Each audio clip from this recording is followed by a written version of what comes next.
This video presentation, titled "The Need for Continuous Home-Based Stroke Rehabilitation Programs," is brought to you by www.strokerehabonline.com.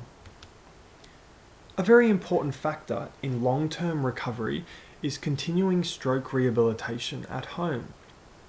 Studies have shown that once stroke patients return home, there is a decline in their rehabilitation and less attention is given to it.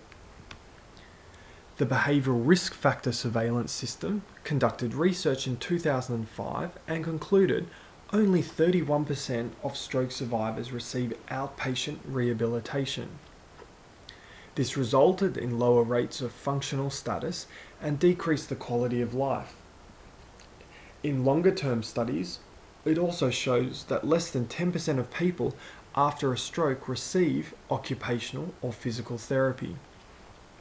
However, lower levels of disability and ongoing problems were reported by those that did receive additional therapy. The benefits for patients who receive continuous long-term rehab were numerous.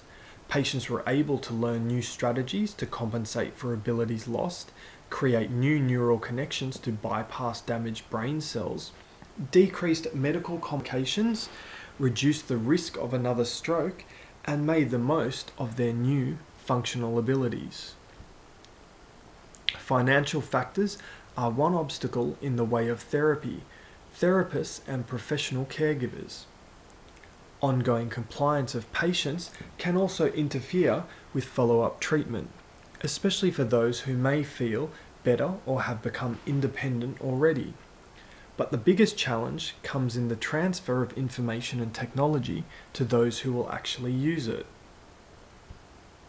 In order to maximize recovery, continuing stroke rehabilitation at home is very important. It should be made a priority because of how crucial it is for the stroke survivors' continuous recovery.